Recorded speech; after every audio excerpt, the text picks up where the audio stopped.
Hello, everybody. Thank you again for joining us today on what is the second of three webinars that bring together the NGEN leaders from both the Mexico and the US cohorts. First off, I'd like to thank both of our guest presenters today, Gabriel Perez from Colegio de la Frontera Norte and HIP's very own Tanya Duran as well. So, very happy to have them both on today's webinar. As always, if you'd like to ask a question or make a comment, please click on the hand raising icon on your GoToWebinar control panel, or if you can simply type it into the question box, which I'll be monitoring.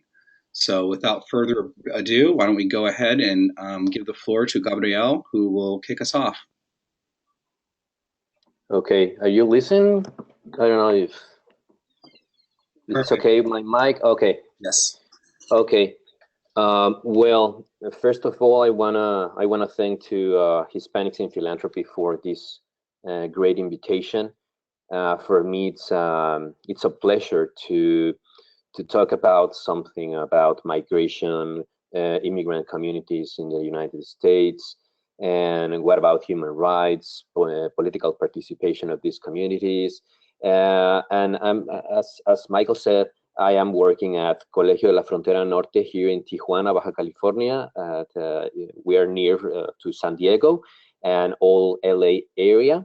So I have specialized in migration policy, human rights, deportation and social networks, civil society and migration. And right now I am working with a researcher about the consequences of deportations and what happened with these people when they are here in Mexico or in other countries. And the last two slides of my presentation, I'm going to talk especially about these consequences, about what happened with the community in the United States and in the countries of origin, about the consequences of deportation policy. So thanks to all, thanks to Mirel too for this organization. And this is my presentation. I'm really gonna try to speak in 15 minutes. It's something very difficult for me, but I will try to do it. So first of all, I have divided my presentation, the first part of my presentation, in three sections. The first section is about information about some general conditions at the origin. The second part, I'm going to talk about an outlook of Mexico as a transit country. And the third section, I'm going to talk about US immigration control, especially deportation policies and the numbers of this deportation. So first, in the first slide, I have, you can see a homicide rates for selected North and Central American countries. This first slide is very interesting because it's one of the first or one of the main factors of emigration. Central American immigrants who want to go to the United States or who cross Mexico border, not only for economic reasons, not only for labor reasons, but here we are talking about people who are migrating for human rights violations, for high rates of violence, corruption, extortion, impunity, institutional weakness. And as you can see, in 2015, in the case of El Salvador, murder rate increased dramatically. As you can see, 2014, 2015, and this is a consequence of the strong policy, strong security policy against Mara Salvatrucha, against all local gangs. And the decrease, as you can see, decreased 2015 and 2016. The government have said that this decrease is a consequence of security strategy against the gangs, but the gang members claim they've made a pact to curtail the killings. So even with that decrease 2015 to 2016, we are in front of a high rate of homicide. We are in front of a country with high rate of violence, and it's the same to other countries as Honduras or Guatemala. Even with homicide rate is low, even with that really not high numbers as El Salvador, we see both remain among the world's most violent countries not at war. There are many communities, both urban and rural, where the fear and threat of violence is extremely grave. So here we're in front of a violence that is impacting many marginalized communities in the three countries. So this is one of the factors that are the origin of immigrants to go to Mexico and United States. So in front of these homicide rates, we have another problem, and this problem is extortion. Extortion is widespread all the Central America region. It has estimated, for example, that Salvadorians pay more than $3 million a year in extortion fees. Honduras pay around 200 million every year in extortion, and Guatemala 61 million. The consequence of the extortion is that people who don't pay the extortion, they face violence, death, or forced displacement. In the second slide, we see a very big problem, and this is family and domestic violence. This is another factor in the decision to migrate for many women and children. Countries as El Salvador, Honduras, as you can see in the first 3 points, 2013, 2015, and 2016, in the three countries, there are one of the most dangerous regions to be a woman or to be a child, with a female homicide rates among the highest in the world. So I have done filed research in Mexico, in many municipalities, and all women said that they are trying to migrate to the United States, not only because they have families there, but because there are many structural causes in Honduras, Guatemala, or El Salvador related to violence, related to human trafficking. There are no access to justice for the victims. The victims are put in a big danger because they live or they are in communities with a big presence of gang members. Offenders are not prosecuted at all. Policies are connected with crime. So we are talking about a real structural problems in Central America that are very difficult to change, very difficult to face. Another problem is that Central America, as one of the main tranship routes for illicit drugs making their way to the United States, obviously there are proliferation of local street gangs or maras, absolute control over rural and urban communities. And this is what I was talking about, the relation with policies and gang members. There are no access to justice. So all this, the result is weak democratic institution.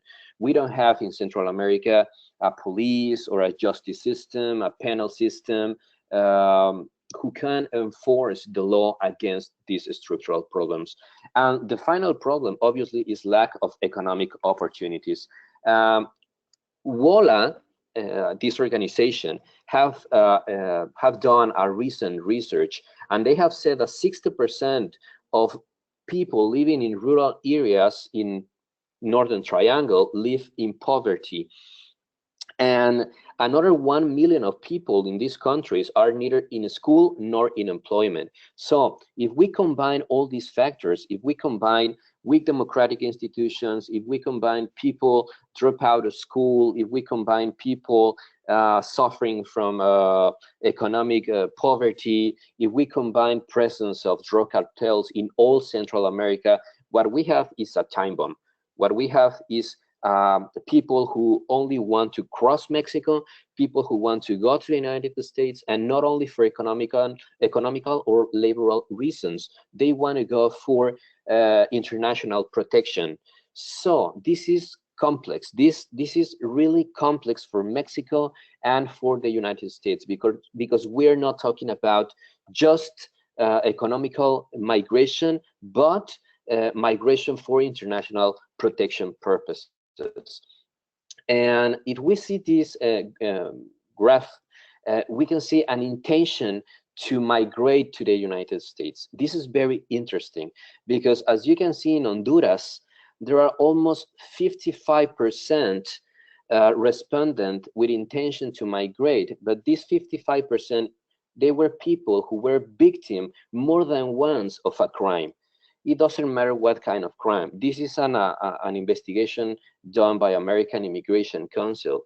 And what they said is that people who were victim of a crime, extortion or kidnapping or any kind of crime, they want to migrate to the United States. In the next graph, we can see this is another investigation done by American Immigration Council, and this is a survey with in another triangle, and they have included questions about participants' intention to migrate to the United States. This is about not necessarily that people really migrated, but it's about the migration as a viable option. And as you can see, this is the case of Honduran people. And I mean, even with the problems to go to the United States, because 85% said that it's very difficult to cross the border, or 79% think that deportation have increased, even with that perspective, Honduran people want to go to the United States. So if we combine, if we correlate the variables about structural conditions and the conditions to cross Mexico, we could say that Central American people don't want to go, or they are not going to migrate to the United States. But this response is the contrary, because this response said that Central American people really think to go to the United States, even the problem to cross Mexico, or even the problem, security problem to cross Mexico and U.S. border. And this is the case of Mexico as a transit country. And this is really interesting, because from 2007 to 2012, you can see a decrease in the general numbers of Central American apprehensions. These numbers, they come from National Institute of Migration. They are not talking about people, they're talking about events. So in this graph, you can see events of people apprehended. It means that one person could be apprehended more than once. So from 2007 to almost 12, you can see descent or even unstable numbers. But in the beginning of 2013 to 2015, we see an increase in these apprehensions. And this is a consequence of two factors. The first factor is the approval of the immigration law in 2011. And even with this law, even with the language of the law about human rights protection, about human rights perspective in all procedures of institution, even with that, these numbers, what they say is that there are an enforcement of the law, an enforcement of immigration controls, an enforcement of border controls, because from 82,000 in 2012, the number increased to 1,079,000 in 2015. The other factor of this incrementation is the Southern Border Program. This program was launched in 2014. And the objective of the program was to regulate migration from Central America, improve border infrastructure as a way to increase development and security, increase coordination with Mexican agencies and with Central America governments, and protect migrants and guarantee respect for their human rights. So this program was a real border control program, was a program we don't really know as Mexicans. NGOs, academic, we don't have specific information about budget, about objectives, about if there are relationship with United States government and Mexican government to control Central American migration. What we have is this numbers, this incrementation of the numbers, and what we have is a real human rights problem all across the country with Central Americans. The first country, as you can see in each graph, the first country of people apprehended come from Guatemala. But if we relate the structural problems in Central America, and if you see this graph, you can see an incrementation in Honduras migrants and El Salvador migrants. That could be related with violence and the other problems I have spoken. Deportations. This is another aspect of the immigration policy in Mexico, and deportation is really related to apprehensions. As you can see, this is apprehension, and as you can see, this is deportations. And deportations also increased from 2013 to 2015. The question I have with these deportations is, what about people who were deported to Central America? What are the conditions in Central America to receive these deportees? Are there conditions in each state to protect human rights?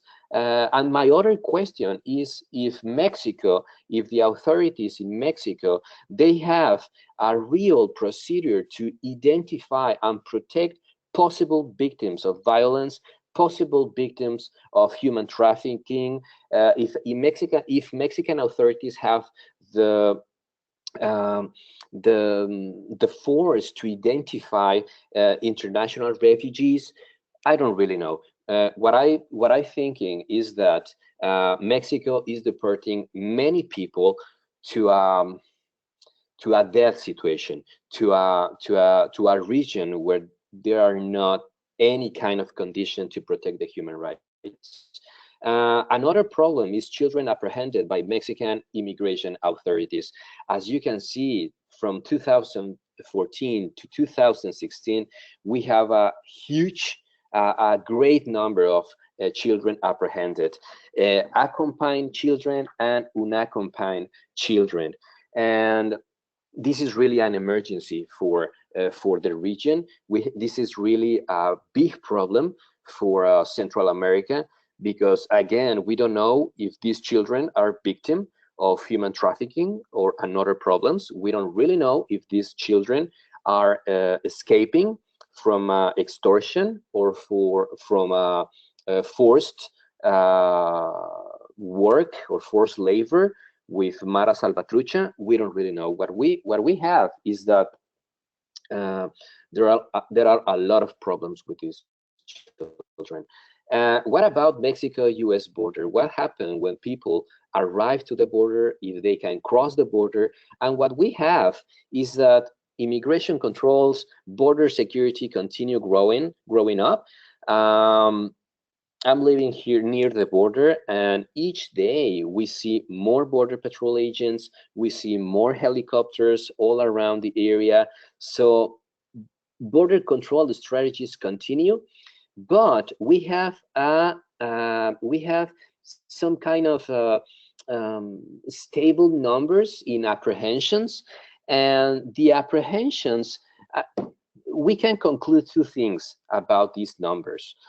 What we have concluded, I can say that less apprehensions is related to people, Mexican people, because as you can see, the highest numbers are from Mexican people. And what I can say is that the numbers are related to people who were deported and they don't want to cross again in the first place. And in the second place, there are people who don't want to go to the United States. There is a study from Pew Hispanic Center, and this study said that in 2011 there were a zero migration from Mexico to the United States and return migration from the United States. So demographic experts said that we were in an area of zero migration in the migration in Mexico United States system, and maybe these apprehension numbers are related to that dynamic. Aliens removed or returned from the United States. This graph is interesting, and I think this is the main aspect of the future conditions. Why?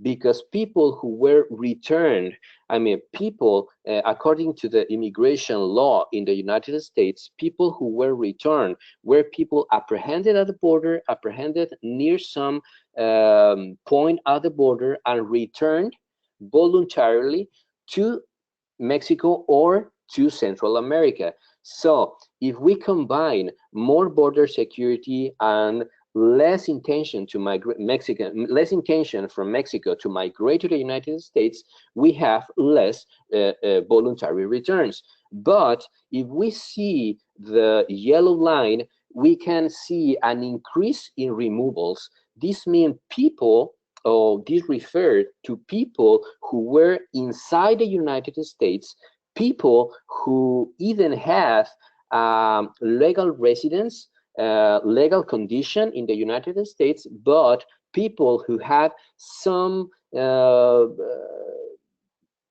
criminal backgrounds, misdemeanors, even felonies, and these was the people who were removed from the United States.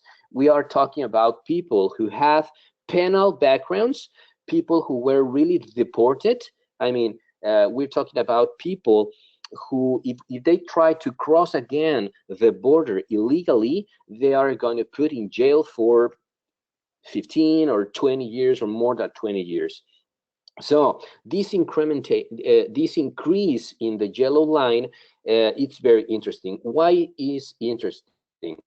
For the next reason, if we see this graph, aliens removed by criminal status. This is information from Department of Homeland Security, and please note the year 2006 and 2015 in the case of North America. We have North America means people. I mean, the 98% comes from Mexico, and we're talking about people removed.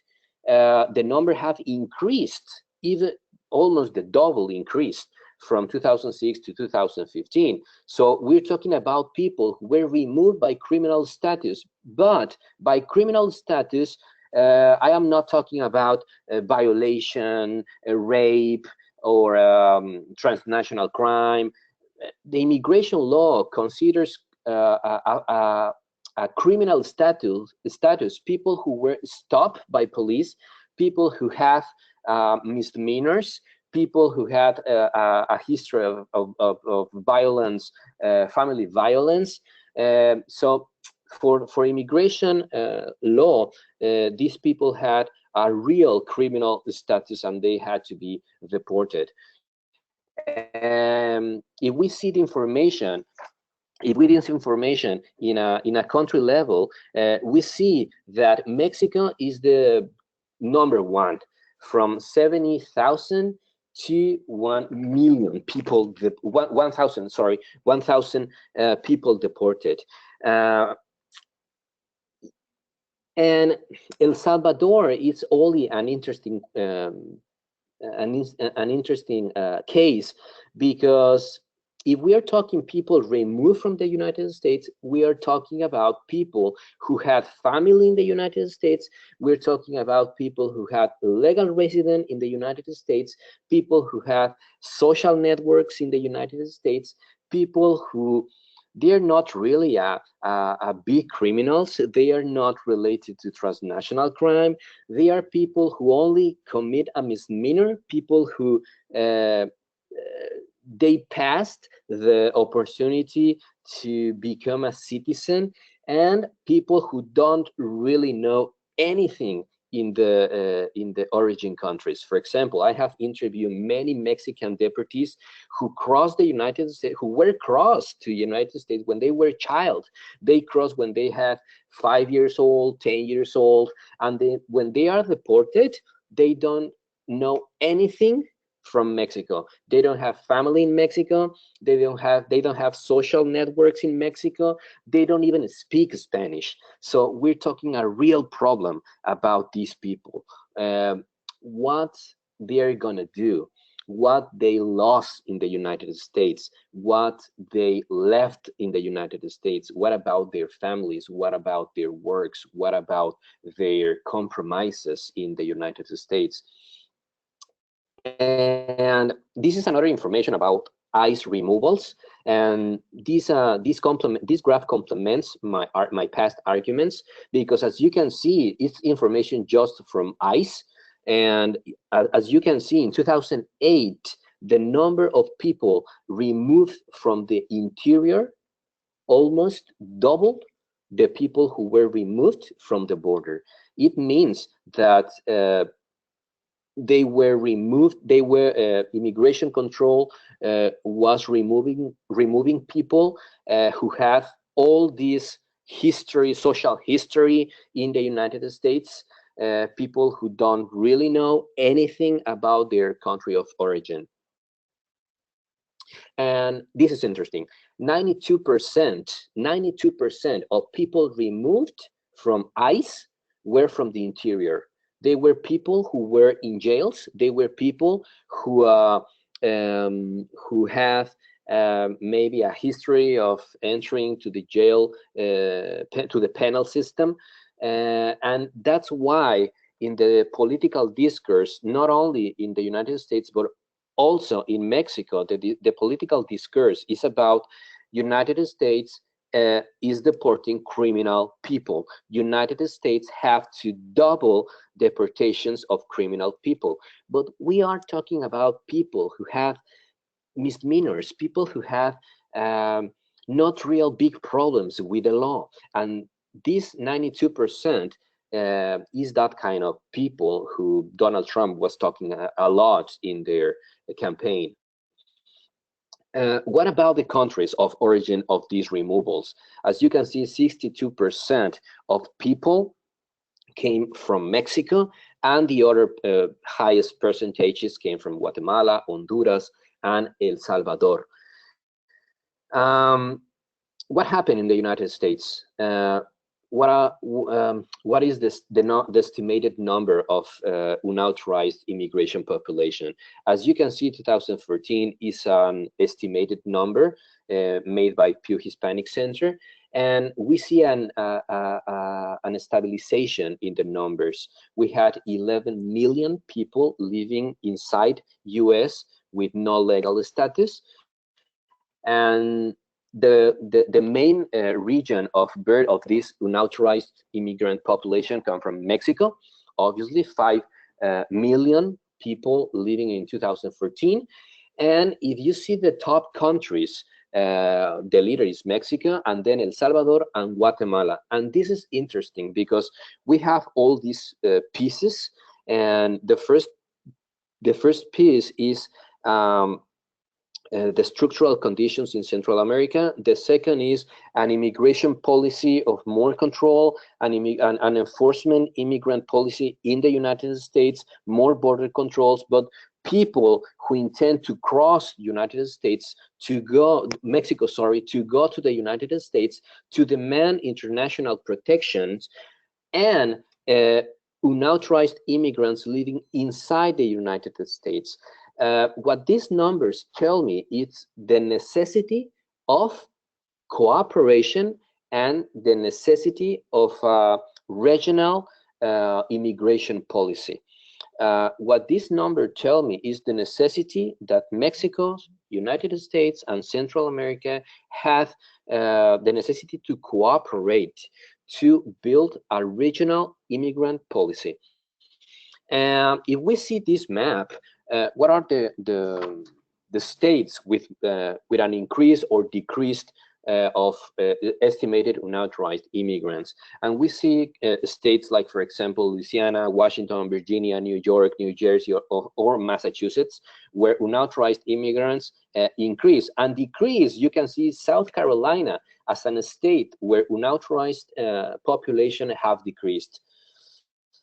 The states with the largest unauthorized immigrant populations, you see California, Texas, Florida, the traditional states with the highest numbers of naturalized populations.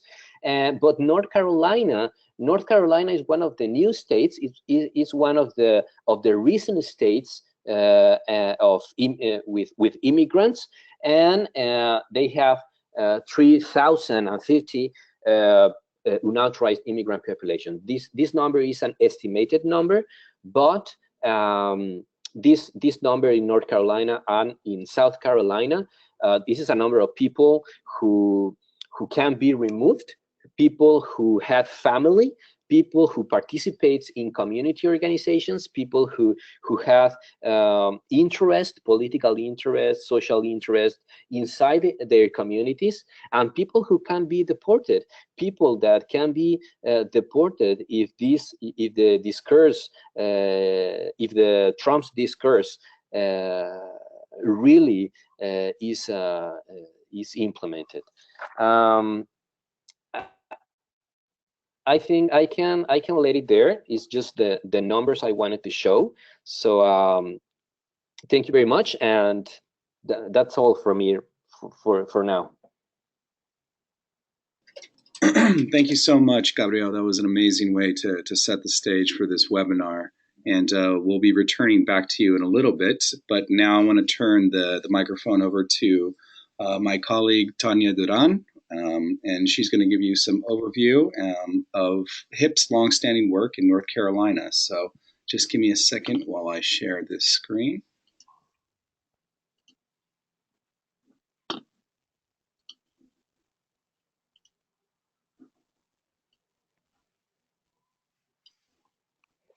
Can you see that, Gabriel? Does it look? Yeah. Okay. And Priscilla, thank you for your question. We'll definitely have Gabriel address that at the during the Q&A session. So, okay. All right. So thank you so much for having me. My name is Tania Duran, and I am the Development and Program Manager with Hispanics in Philanthropy in our North Carolina office. So the goals of today's presentation is provide a brief overview of the context in North Carolina in terms of demographic shifts, and also what is the political landscape in the state. And in that context, I will share a little bit about HIP's strategic work supporting immigrant rights organizations in North Carolina. So this is to provide some picture of what happened to some of our immigrant communities when they come to this side of the border. So as Gabriel was saying, North Carolina is home of almost 770,000 immigrants. Most of them we have seen a big increase in the last years in immigrant population. So from 1990 to 2010, the immigrant population quadrupled, growing our share of the immigrant community. Out of those 770,000 immigrants, about 330,000 are undocumented immigrants. The majority are working age people that contribute with about $500 million in both state and federal taxes, and they have a spending power of $4.1 billion. So we have a relatively big immigrant population, undocumented immigrant population. In terms of the Latino population growth in the state, North Carolina is the sixth fastest growing Latino population in the country.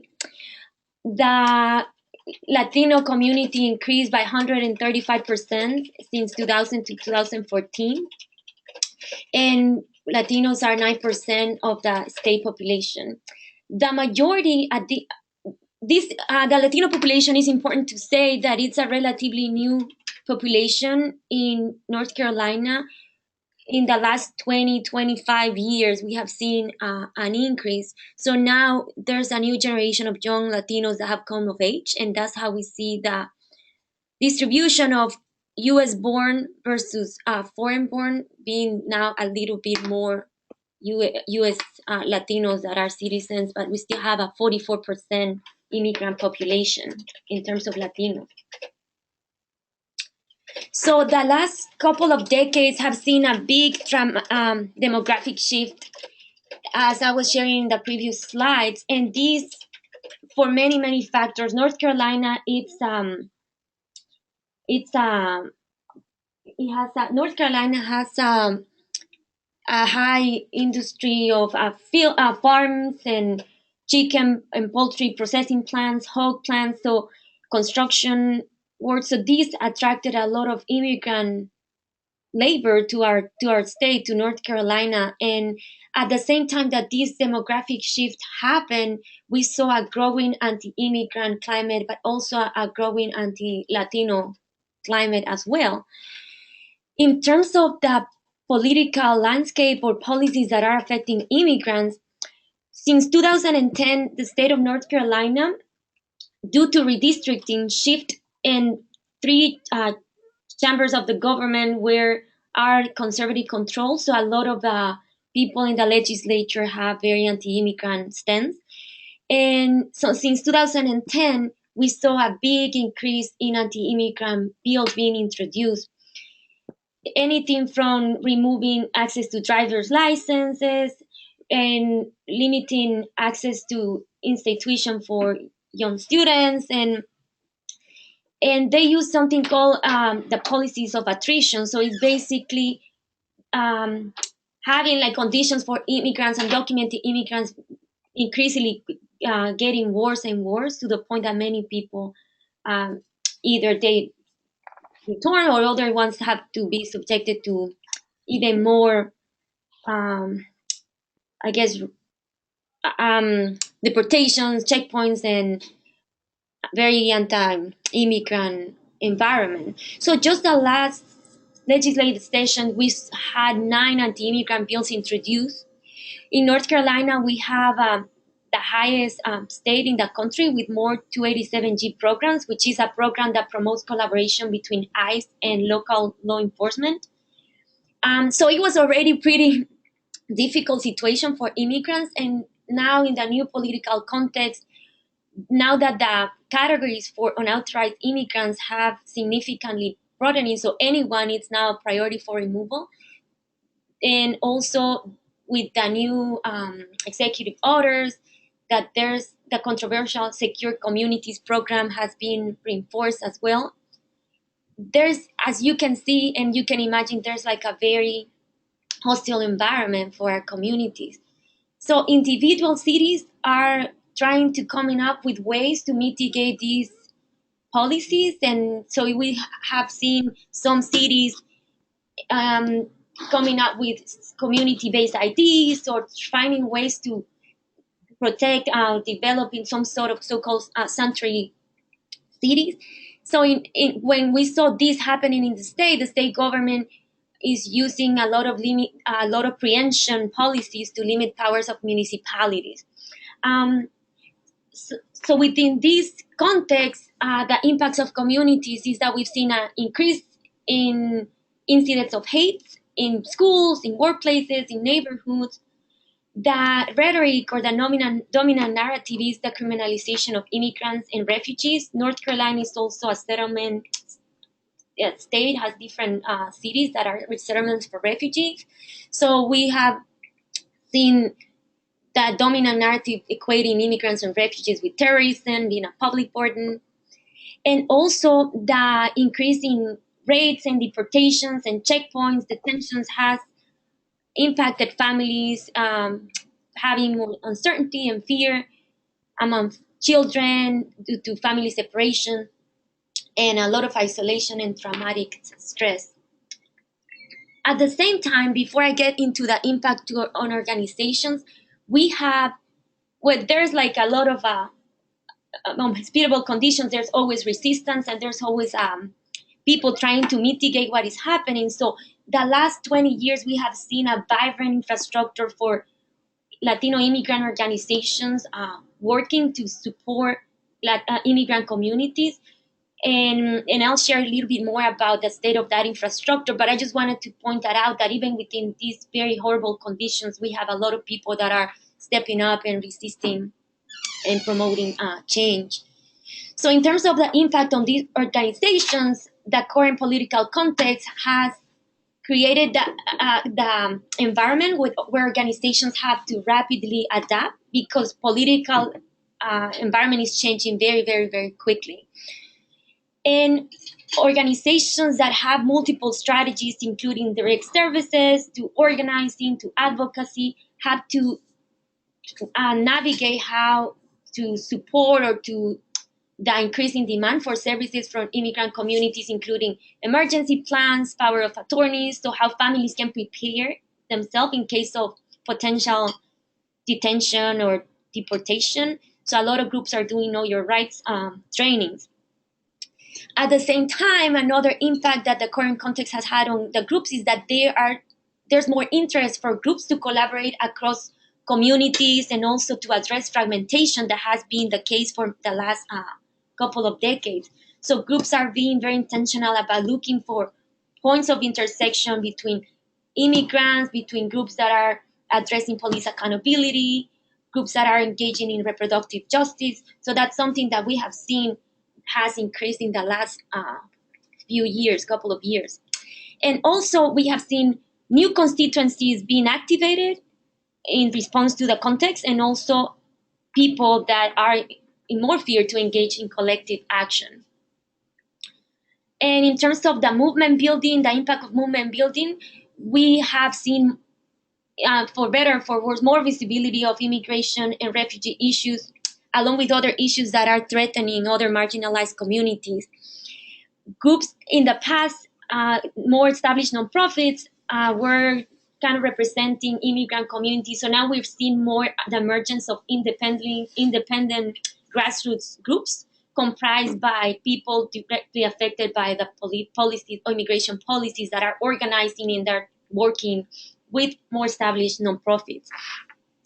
And also there is now more interest in coalition building, but also in locating how specific groups, what is their niche, what is their specific contribution to the big infrastructure, so there's no duplication of efforts. And something that is important to point out is that in the state of North Carolina, protests, and there's more criminalization of protests and penalization for cities that are supporting immigrant communities, that we saw some bills passed the last session where there's more punishment for cities that want to embrace sanctuary policies. So a little bit about how HIP has worked in North Carolina. We use a funders collaborative model. We have been in North Carolina for the last 15 years, and the model basically, HIP serves as a convener or a network builders, bringing national funders interested in supporting work in specific states or locations. So we partner with regional and local funders, and we, as philanthropic intermediary, we support with technical assistance, training, and capacity building for organizations. So most of our grant making has been focused on capacity building, and this includes capacity building for civic engagement, advocacy, leadership development, strategic communications. So both the internal operations of organizations, but also the external work of promoting change, and specifically focusing on Latino-led organizations so they can have a better impact in their communities. So this is a model that has been very successful in the last 15 years. Since we started in 2002, we have provided about 220 grants to more than 60 local organizations, mostly grassroots community-based organizations, and have leveraged and channeled $70 million in the state. In terms of the funding priorities, the Funders Collaborative, it's a group of 12 foundations, local foundations and regional foundations, including HIP as a partner. And since we started, the focus was capacity building for organizational development. So anything from how to do board development, how to do strategic planning. But since 2014, in response to the political context in the state, the collaborative changed their priorities to focus more on civic engagement and leadership development, with the idea that you cannot just invest in the organization's internal operations, but we also need to invest in how to increase their capacity to promote change and make the voices of immigrants and Latino communities heard. And last year, we moved and deepened in our work to do more movement building grant making, specifically focused in the immigrant rights community. And the purpose is to build long-term power. So this is a little bit of that about the type of organizations that we support, mostly small and medium capacity organizations with staff from 1 to people with 10, 15 staff members, but the majority of the organizations have a budget less than 800,000 a year. And we support public policy organizations, community-based organizations, but also networks and coalitions that are already existing. And in terms of our approach, we use, as I was mentioning in the last grant making round, and this is something that we continue to develop and learn as we go, but we engage in a lot of conversations with grassroots leaders, activists, movement leaders to see what was needed in the current political context. And the majority said that support that addresses the immediate needs, but with an eye of building power for the long term. So the focus on movement building, we have our research and numerous conversation we see as a powerful strategy to doing this, like short-term work, but also long-term social change. Basically, we use an approach called titled Ecosystems Grant Making, and what it does is puts a lot of importance in supporting relationship, interconnections, and also coordination. And also, it's very intentional about identifying what are the gaps or key points of leverage within the movement infrastructure that makes, with a limited amount of funding, that it makes more sense to infuse or invest in. So in terms of the infrastructure, we did an analysis of what are the different areas for the infrastructure to promote change, anything from leadership pipelines, youth engagement, who's doing community organizing, who's doing communications to inform collective action, who is doing coordination. And something that is being very key for us is creating multilingual spaces. So when groups want to collaborate across community that speak different language, we invest in we have a robust infrastructure for interpreters that see language access as a political tool, as a way to leverage power. So when people come to decision making, they come in a position of, the horizontal relationship with anybody can speak the language that they feel most comfortable with.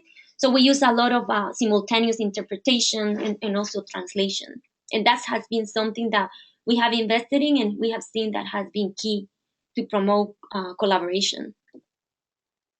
And among the expected outcomes that we were looking at when we engage in movement building grant making was, one is to, as I was mentioning before, engage in rapid response in a way that builds power in the long term. For example, if there were groups doing Know Your Rights trainings, so we were supporting or investing in organizations that were using those trainings as a way to build their base and also as a way to engage people for the long term, not just to provide information to the individuals, but keeping people engaged. Because since we know, due to the tendencies in North Carolina, that things might get worse.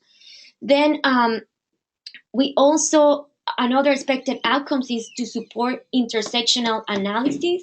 So how do we address siloed and fragmentations in our movements, and also how groups align their strategies for having deeper impact.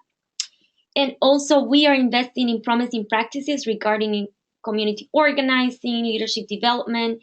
Something that we have seen very interesting is that a lot of groups are using models that have proven very effective in their countries of origin in Latin America through popular education, cultural organizing. So we have been collecting and documenting very, very promising and interesting social change tools. And also we're investing in, sometimes coalitions are very strategic and aligning their work, but they lack the resources to collaborate. So we're investing in coordination and capacity building for coalitions. And finally, something that has been a big gap and still is in the immigrant rights movement in North Carolina, excuse me, is the communications infrastructure, particularly in Spanish language. We have very good and robust communications and research strategy, but in English. So we're looking for more specific to our communities that is based on a more accessible language and focus on groups that don't have access to resources for strategic communication. And finally, the last piece of this presentation focus on what were the points of leverage that we have identified that it was important to invest in. And one is rapid response efforts that have long-term vision. A key value of the collaborative was supporting the leadership of those directly affected, and as well promoting distribution of resources. So we have seen very interesting partnerships between established organizations and groups that are made of undocumented immigrants that are not necessarily affiliated with a 501c3, but very strategic way to collaborate and channel resources to support key leaders in the community. And finally, efforts that are reframing issues in a way that sees the intersections across movements. And I mentioned this already, but cultural organizing has been very, very important. Healing practice, as you see, fear and trauma is something that has been very prevalent. And so we see this as a strategic tool for social change, and as well as supporting research and communications. So sorry I went very far, but I just wanted to give you a little overview about how we operate in North Carolina, and to show that even when the conditions are very dire, there's also a lot of people resistant, and what they need is the continuing leveraging of resources and long-term support. So now we're engaging new foundations that are interested in supporting immigrants in a way that they recognize that their support needs to be long-term and needs to promote flexibility for these nonprofits. So thank you so much, and I don't know if there are any questions. Thank you so much, Tanya. Those serve as a great case study for this webinar, and especially a long-term case study since we've been in the site for about 15 years now. So Tanya has to run to an off-site meeting, but before she does, I just wanted to see if there are any questions for her. Feel free to raise your hand or to type a question in the box, and she can drill down further on any of the points she just spoke about. Anyone? Let's give it a minute.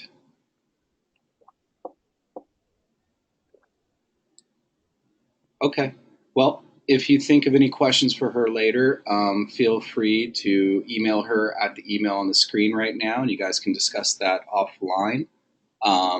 And thank you so much for participating. No, thank you so much for these great presentations. Perfect. All right, Gabrielle, I'm going to go ahead and turn the screen back over to you as well as the microphone so you can continue. Okay, thank you.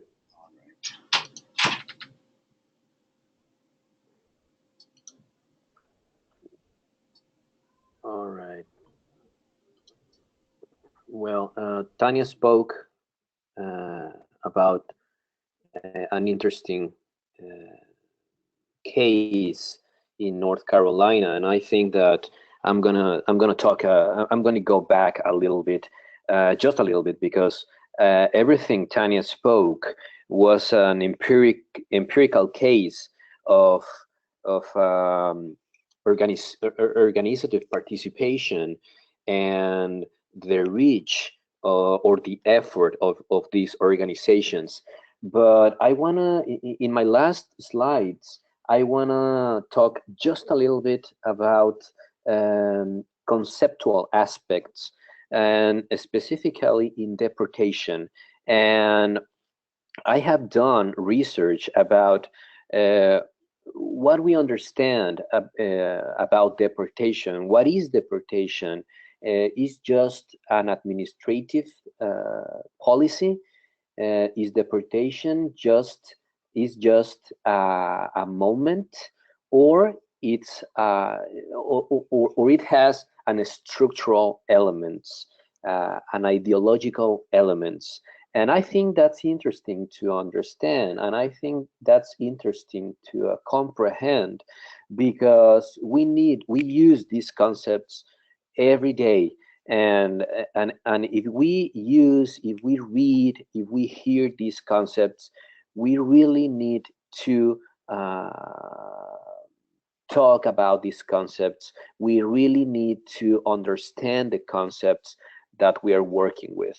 So in the first slide, there is an author, Daniel Kanstrom. He has written an interesting book, Alien Nation, and in this book he said that deportation consists of a forcibly uprooted population of people with deep, cohesive social and cultural connections to each other and to the nation state from which they have been involuntarily removed.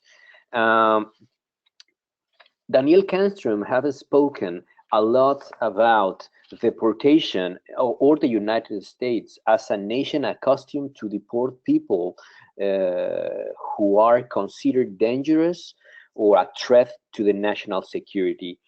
And I think many of the activities that Tanya have spoken to us could be considered in the past for many authorities as a dangerous or as a threat activities to national security, done by immigrants or done by foreigners. So this is why Daniel Kanstrom speaks about deportation as a strategy to exclude, as a strategy to put aside people who are considered stranger.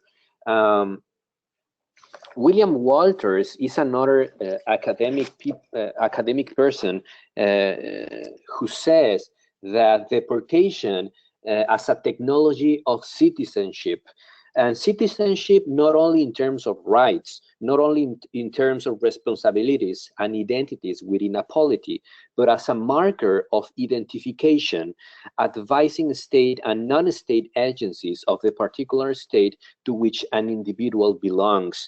He speaks about this relationship between citizenship and membership of a community. If you are an alien and if you don't have proper identification, you can be a member of my community. And this is why all the police system, all the immigrant system, all the penal system, they are continuously and every day watching or trying to control undocumented immigrants, because you are not a member of this community. And this is important to understand the relation between citizenship and deportation. And this is interesting because I have read many statistical informs from Pew Hispanic Center, and they say that the numbers of Latin Americans they haven't begun the process to access to citizenship. I think that's interesting. I don't know if in local levels the communities, organizations as Hispanics in Philanthropy or other organizations, I would like to know the work they are doing to promote or to facilitate this process that access to citizenship right, because this is interesting. Walters also speak about deportation implicated in the exercise of sovereignty. I mean, the state decides who come in and who has to come out. Deportation can be understood in relation to police. It's a form of policing territory and population. And deportation is a legitimated and authorized by modern regime of citizenship. And countries as United States, countries as United Kingdom, or countries as Australia, they really know and they really understand the conception of a modern regime of citizenship. So if you don't have this membership, if you are not a citizen, you can be deported anytime. It doesn't matter if you have family. It doesn't matter if you are involved in organization. It doesn't matter if you are a minister of a church. It doesn't matter. If you are not a member of the community, and if you have a misdemeanor, if you have a record, even if it's little your record, you can be deported. You have to be deported. And Nicolas de Genova is another academic who speaks about migrant illegality and deportability. And this is interesting because he said that deportability is the possibility to be deported. And he speaks about the policing of public spaces outside of the workplace. I mean, he's not talking about the police raids or border patrols or ICE officers around workplaces. No, he speaks about the possibility to be deported in any public space. And he says that this strategy serves to discipline undocumented migrants by surveilling their illegality and exacerbating their sense of every present vulnerability. For example, the lack of driver's license, for instance, is typically presumed by police in most states in the United States to automatically indicate a migrant's more generally undocumented condition. So what he says is that this deportability condition is a disciplinary operation to show every undocumented migrant that he's not welcome and he can be deported anytime. So migrant illegality is lived through a palpable sense of deportability, which is to say the possibility of deportation, the possibility of being removed from the space of the nation state. And he also says that there is a spectacle of migrant illegality. And I wanted to share this concept, a spectacle of migrant illegality, because with the recent or with the new administration in the United States by Donald Trump, he always speak in campaign about build a new wall or increase deportation, increase these programs Tanya spoke of, enforce secure communities, enforce the relationship between local police officers with ICE officers or CBP officers. And this is what de Genova refers to spectacles, because it's just a spectacle, because this spectacle is always related with the necessity of immigrant labor force. So it's kind of a chaotic situation. And in the last slide, I want to speak about deporting social capital. And I think Tanya spoke a lot about this concept. He spoke about the social capital that people build inside the communities. And this concept is worked by Hagan, Leal, and Rodriguez, and they work in North Carolina and in Austin, Texas. And they said that the concept of social capital is can be traced to Bourdieu and Coleman, who argue that social relationships and membership in communities provide individuals with valuable resources and potential benefits. And this is interesting to have in mind. The resources and potential benefits immigrants and communities have inside each state. And another academic, Putnam, he defines social capital as networks norms and social trust that facilitate coordination and cooperation for mutual benefit. And I think Tanya spoke a lot in an empirical way about this trust, about this social trust, about these networks, and about these norms that are built inside a specific community in North Carolina. What happened when deportation? What happened when a real deportation comes to a family, comes to an individual person? What happened? What happened when we see that those numbers about removed people? What happened when a person with a huge social networks, with a history in his community or in her community, what happened with them? What they left behind? And this author said that when people are removed from economic, family, social, and civic networks, the individuals and communities left behind are impoverished in important ways.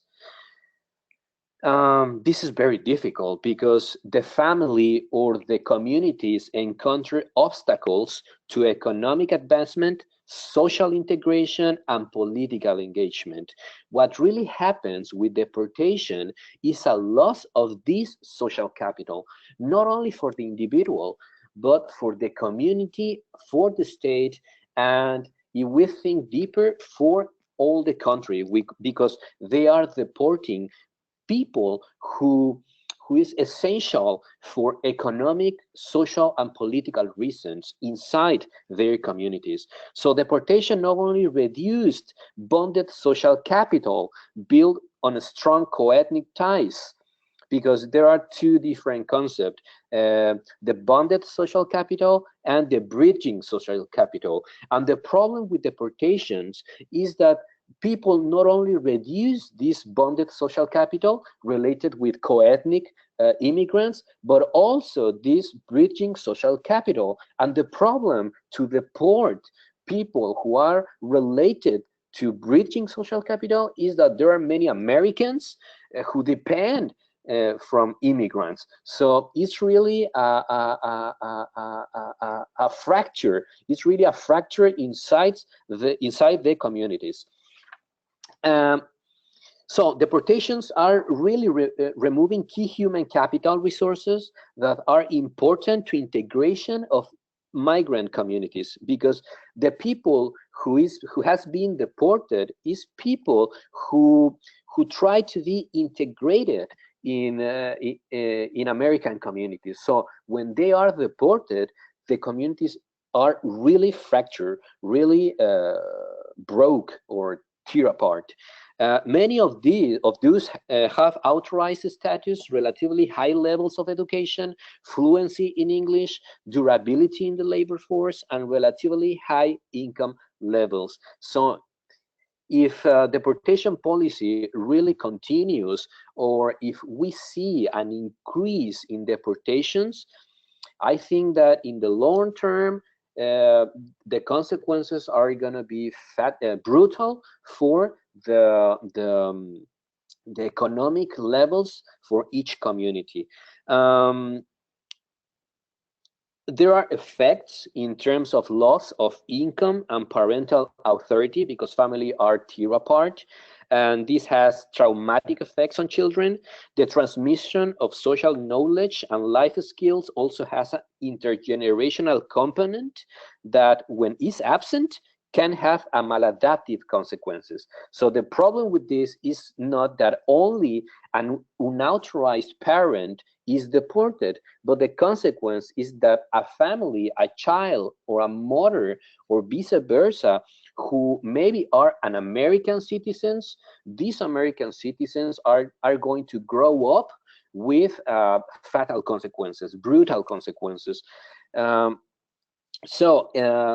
There is an interesting study done by Jacqueline Hagan, and Jacqueline Hagan is an academic who works in North Carolina, and she did a study with a specific community in Johnston County, North Carolina, and she investigated what happened with people who are deported and what happened with the deportation of this social capital. And what she found is that with the abusive police practices that Tania spoke to us to, with these abusive police practices, Latinos and immigrants have forged networks of civil engagement over the concern about local enforcement operation, and these networks are not enough to mitigate the fear and anxiety that prevails among many immigrants. She found that while some migrants are able to cope and survive the atmosphere of massive deportation through formal and informal intergroup alliances, others live in fear, remain excluded from public life and core institutions, and are sometimes apprehended and deported. And this is why she said that deporting this social capital has negative consequences in local organizations, local strategies like church evangelical communities, like Catholic communities, like economic networks. Deporting these people have a negative impact in these communities. She also found that some immigrants have responded by withdrawing from the community. This is interesting because this is the consequence of that deportability concept or sense. Because when people have fear to be deported, the response is to withdrawing from the community. So the people inside the communities reported avoiding public spaces like parks, like churches. People, parents don't go to the schools for the fear of being apprehended or deported.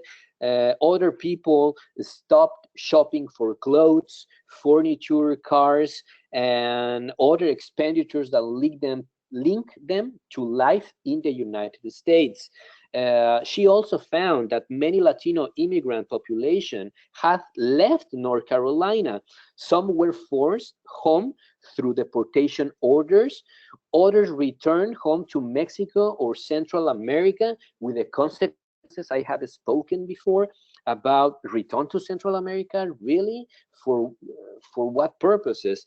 But the fear of deportation forced these people to take the decision to come back to Central America, and still others moved to other states. So in conclusion about this deporting social capital, I think it's important to consider the consequences of deportation, and in considering that those consequences, is important to enforce community participation, enforce local strategies to the participation of immigrant communities, not only in NGOs, but in all social activities, schools, churches, or any other civic organizations, because only with that enforcement is that deportation can be faced. So for me, just I'm going to let it here, and if you have any question,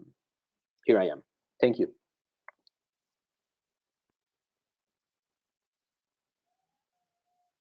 Thank you, Gabriel, for your presentation, and also for Tania for their intervention also.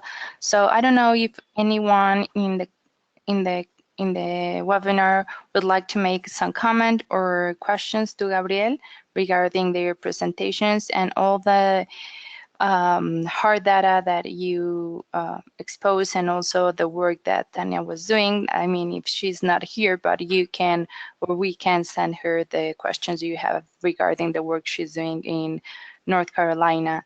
So if there's anyone who wants to make a question or any comment, please raise your hand or write it up in the question section.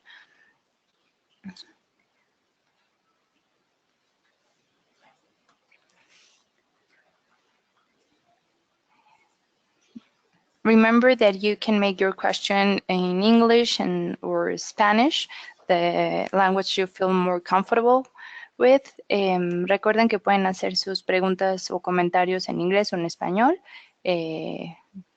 Gabriel puede responderlas en ambos idiomas sin ningún problema.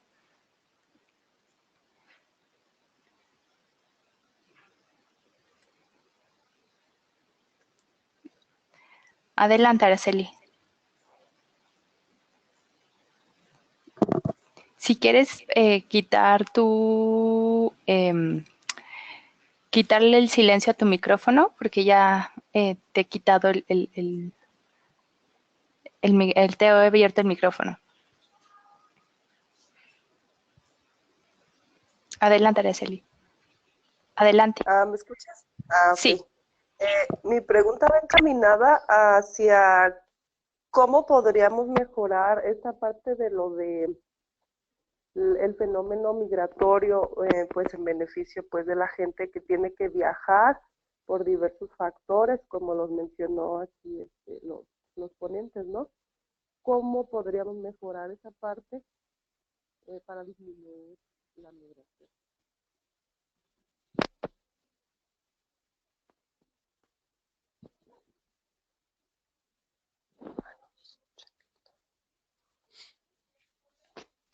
Bueno.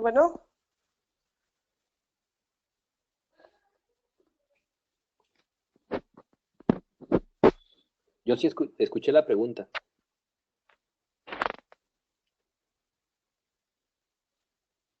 Araceli, Gabriel, ¿me escuchan? Sí. Yo sí. Puedes, Hola. si quieres, si escuchaste la pregunta, la puedes responder entonces, Gabriel. Gracias, Araceli. Sí, gracias, Miguel. Bueno, Adelante, Gabriel. voy a responder en español. Creo que es una pregunta que todos los que trabajamos en el tema de migración nos hemos hecho y nos continuamos haciendo, cómo mejorar las condiciones, no solamente en los países de donde son los migrantes, sino mejorar las condiciones de la migración misma, del movimiento migratorio. Y en el primer caso, considero que es complicado. A la fecha es un tema muy complejo porque tiene que ver con problemáticas estructurales de cada país, con problemáticas de mucho tiempo en cada país. Hablar de Centroamérica es hablar de una historia de países que han estado sumidos en guerras civiles, en dictaduras, en relaciones asimétricas con sus países vecinos de América del Norte. Entonces, realmente hablar de soluciones al problema de la migración en estos países es complicado. No podemos decir tampoco que ya no migren estas personas, porque pues el movimiento migratorio ha existido en todos los países por toda la historia, pero la situación es las causas que están motivando a las personas en la región de Centroamérica para salir de sus países. Independientemente de que hay participación de la cooperación internacional, independientemente de que se han intentado realizar proyectos de fortalecimiento industrial en Centroamérica, como las maquiladoras, por ejemplo, o como muchos ingenios agropecuarios, eso realmente no ha tenido mucho impacto por estas condiciones estructurales que intentaba yo mencionar sobre la corrupción, sobre la impunidad, sobre sistemas de justicia que no tienen mucho alcance.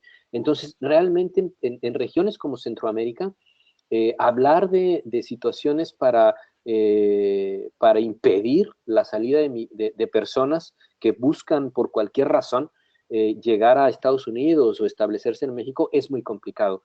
La otra parte de garantizar las condiciones de una migración segura, una migración ordenada, una migración legalizada, ahí me parece que hay muchas más ventanas de oportunidad o áreas de oportunidad. ¿Por qué hay muchas más áreas de oportunidad? Porque yo considero que al hablar de una región, de un sistema migratorio entre estos tres países, sí hay las capacidades para diseñar no solamente programas de trabajo temporal, no solamente estrategias de migración circular o temporal, o regularizaciones de poblaciones que ya están de manera indocumentada, sino también los países de la región han firmado y son parte del sistema internacional y de los sistemas interamericanos. Entonces tienen una gran responsabilidad de garantizar la protección o los derechos humanos de la población. Y vaya, si partimos del hecho de que estos flujos migratorios van a continuar, pues la pregunta sería, ¿en qué condiciones es que los países pueden garantizar estos flujos migratorios que garanticen una condición humanitaria, una condición una vigencia de derechos humanos para la población? Y ahí yo creo que sí, tanto organizaciones como organismos internacionales en colaboración con los gobiernos, por supuesto que pueden tener mucha más coordinación. Muchas gracias, Gabriel, por la respuesta que diste. And I want to make a comment regarding one of the comments that was sent through the chat. And all the language that is used in this presentation is regarding the official language or the language that government uses. And if anyone felt that the use of the word alien is inappropriate, it's something that it's not regarding the language, or we are agree with the language that the U.S. government use. The alien word refers to people that is not a U.S. citizen and is related with the Alien and Sedition Act. So please, this is not something related with the way we thought or the way we think that is appropriate language used by the government, but it's the language that the government uses, and Gabriel referred to that because he used data from the government. And I'm really sure that Gabriel has a really human rights perspective for migrants and has a broad knowledge on the migrant situation. So, I mean, this is something that probably some technicisms or are things that probably will not could cause sensitive in the public. So please don't feel that we are not taking care of the language used here. It's just that we are getting the language that in some reports are used. I don't know if anyone has any questions, comments.